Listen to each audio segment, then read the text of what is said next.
Okay, the City of Live Oak emergency called City Council meeting.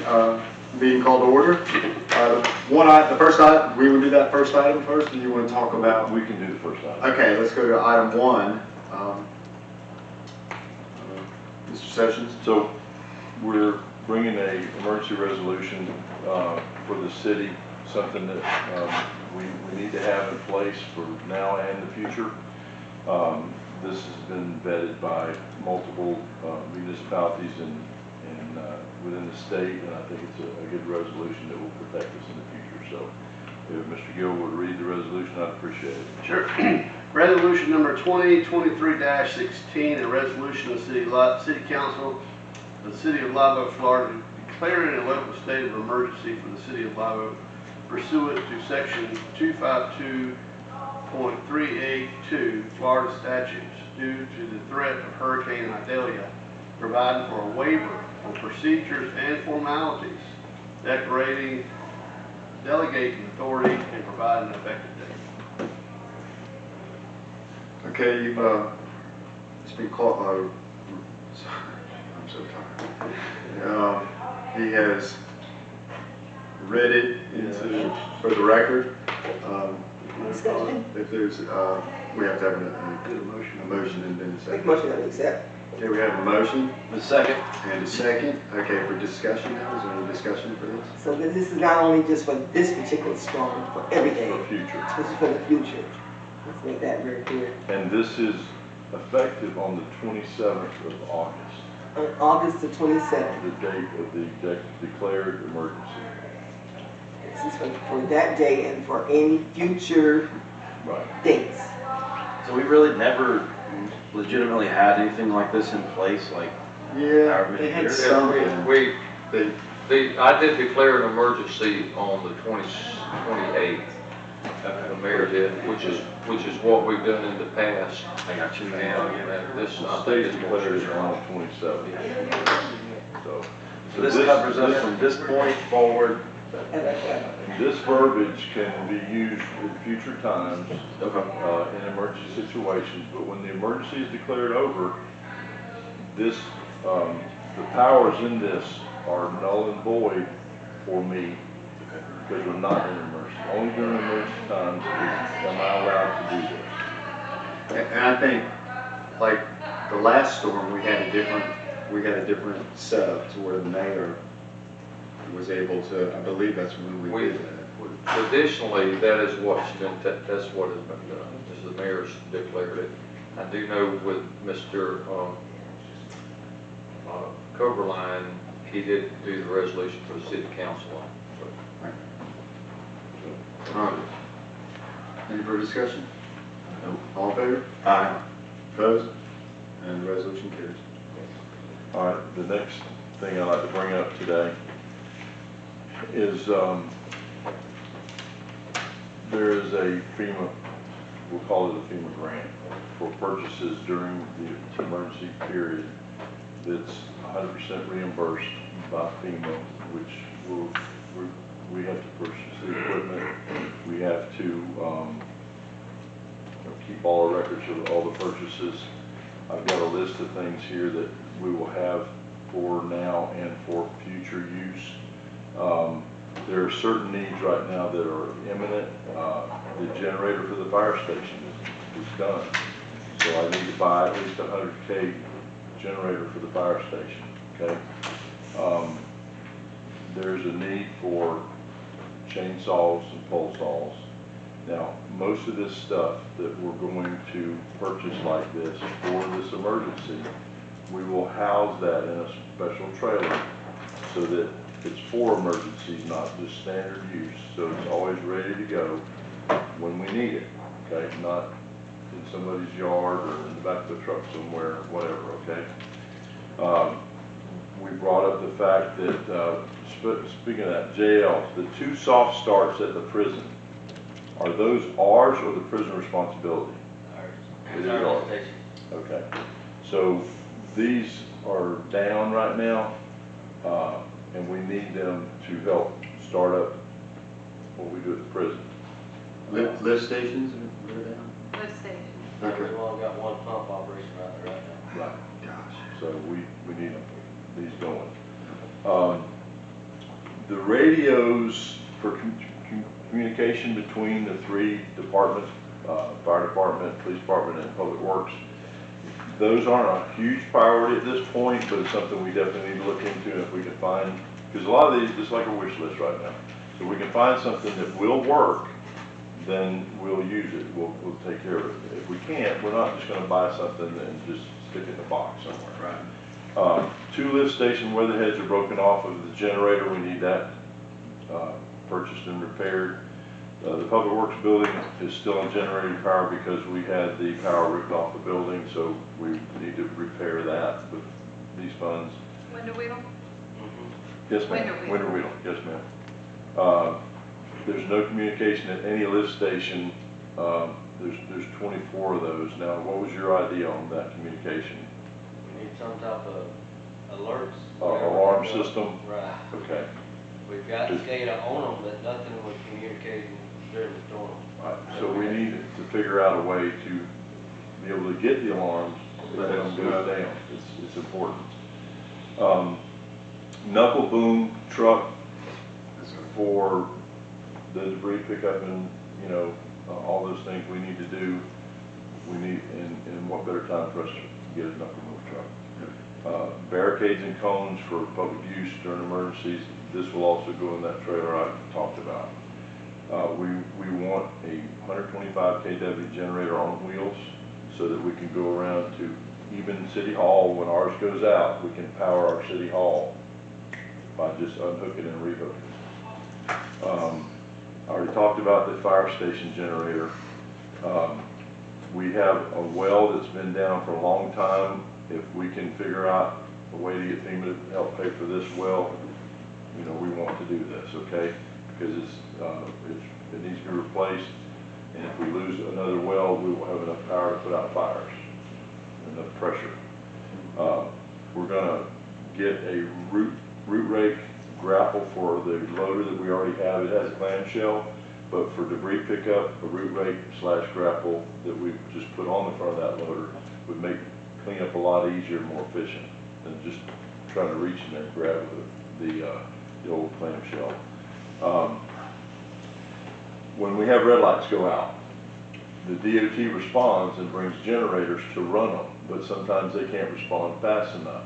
So I want to buy 4 of these small generators so that we can deploy them so that the chief doesn't have a man standing in the street for 2 days in a row directing traffic. Let's say if the one at 90 and 129 goes down, we just plug right into that and it'll still operate. So I'm going to get 4 of those. Just 4? I think 4 would be enough because we don't have more than about 4 that goes down at once, do we, JL? I don't want to be greedy. But your main, my concern would be your main traffic lights, like over, you know, like. But when they go out, I don't think we have more than 4 go out, do we? Well, we've got quite a few on main highways. I was just thinking of every other one, that way. Right, even if we had every other one operational, we wouldn't bottleneck quite so bad, and, you know, I don't want to be greedy by doing this. I mean, if council thinks I should get more, I'll put it down. May I ask These a would be question? relatively cheap generators. Okay, may I ask a question, Mr. Jim? How many do you think the city needs to purchase so that we can run without the traffic? Because I noticed all the traffic, and it's just like a traffic jam. And the accidents, everybody's trying to, especially down there by Lowe's, it was a madhouse. Yeah. It was terrible, very terrible. 8, 8 is on 129 just by itself, right. from Walmart to Chicken Scott. Yeah, it was terrible. So, All right, I tell you, I'm okay with 8. I just don't want to Okay, do much more than that. right, I just okay? want to make sure that we I have know, enough. I want them to look at Live Oak and say, oh yeah, they're just greedy. No, 8, You know, 8's I want it fine. to be fair Okay. and for the taxpayers too. So I need 8. Yeah, so people getting out when All right. something fine. The enclosed trailer that I was talking about will have this emergency equipment inside it, and it will be inventoried, and it will be taken care of by Public Works, and it'll be locked down where only jail has a key to it, basically. in emergency situations, you know, I don't want anybody else in it. Are we able to secure that trailer with the funds here as well, or Yeah. something we already have? That's why this list is to be secured for these funds. And I have a So do question. you have, like, I think he's asking, do you have a trailer? The trailer, No, we're gonna buy one. that's what I was asking. I'm sorry. Okay. So that'll be on this too? Right, And I have a question. yes. If there's an emergency in another city and they ask us to come and We could assist, respond real easy because we have equipment in the trailer. that's what I was gonna ask you. So we can We use this could. equipment in order to go and help another We- place that's emergency. We could, Okay, we could go respond if we're called. okay, we're agree, yeah. As long as y'all agree upon it. I mean, we're gonna do it on it. Chainsaws and pole saws will be part of this response. I know the fire department needs 3 chainsaws, and then we need, I think we need a total of 7, if I'm not mistaken. JL, I didn't bring that piece of paper that I wrote them down on. I think it was a total of 7 and 2 pole saws. We have 1 standard pole saw, 1 extendable pole saw, and then 1 pruning saw, and I believe it was 4 18-inch and 2 20-inch chainsaws. This will all be emergency response equipment. It's going to be very well taken care of and kept nice. And then the last thing of needs is there are public work trucks that don't have any type of lights. My suggestion is to get the kind of lights that go on the top that you can remove. So if we get a new truck, we can keep our light, you know, and just put them on the new truck. Those are the kinds I think we should do. We have multiple trucks out there right now with no any kind of flashing lights on at all. All right, so in discussing this, I need a motion to approve the ability for us to buy through the FEMA grant. Also, when we do this, we have to assign money to whatever department it is. So in doing that, we need to be able to do approved budget transfers as necessary after year end. So that needs to be in this because we're gonna have to move money around when this stuff starts to be paid for. And so with the And then budget it'll already be determined. reimbursed accordingly to each. Right. So, No. Well, let Joanne. I do have a further question. Well, included in that, the generator that you're talking about that runs City Hall, will that simultaneously be able to do the police department as well? I know they're getting one eventually, but No, they're getting their own generator, and, but the fire department just went down. So we have a borrowed generator right now, so we do need a generator for the fire department, but I want one on wheels, so if something goes down, we can go and respond and Yeah, I agree. bring whatever Well- big department up. Yeah, they had to take the vac truck to multiple lift stations to clean those out. If they had this, I mean, they did use pumps at the bigger lift station, or generators at the bigger lift station. But, I think that it's about $40,000 or $50,000 probably to be able to run the annex with this generator. Because you have to buy a different transfer switch and there's a lot of, power you were stuff. gonna comment But on that could the happen. funds being reimbursed though? Okay, the funds being reimbursed, we have to actually expend it, and the funds go into a revenue account, so it doesn't wipe out the expense. And our legal lines are at different levels, administration, public safety. So we may not have to transfer in every purchase, but there may be some, and that's why we have like 60 days at the end of the year to do budget transfers, and that would be what we would present with a, ordinance. But ultimately, the cost would be offset by. Well, that's what we're being told. What we're being by told. FEMA, So, Yeah, I We mean, have to either way, spend it I up think we front should get it. and it'll be reimbursed. Wondering how that money filters back in. yeah. So I'll offer the motion then to go ahead and approve the purchase of these items using the previously stated and voted upon, agreed upon resolution, Including the budget. including The transfers. budgeted transfer items. Second. Okay, we have a motion and second. Any further discussion? All in favor? Opposed? And the motion carries. Is that it? All right, let me bring you up to speed a little bit on a few things while we're here. Just for public information, Hatch Park has meals for everybody in the Brantford area. Dallin Park has a FEMA station set up. The Coliseum has a FEMA station set up. Welborn has a station set up called the Comfort Station. There will be FEMA trailers brought in for people that have had houses destroyed.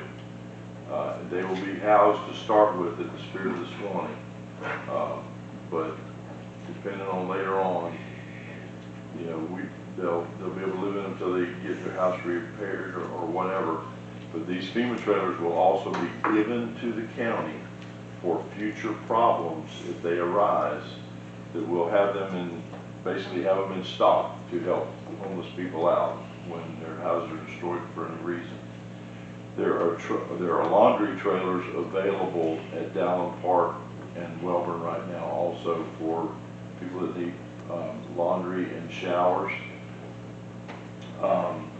If people have lost medication, they can get in touch with the EOC and they can have their medications replaced, depending on what pharmacy you go to. Power is a big issue right now, pushing a lot of things. There's still 58 people left in the shelter within the city. By this afternoon, we should have those people moved, the majority, to an ALF assisted living facility in Lake City. There's 6 of those.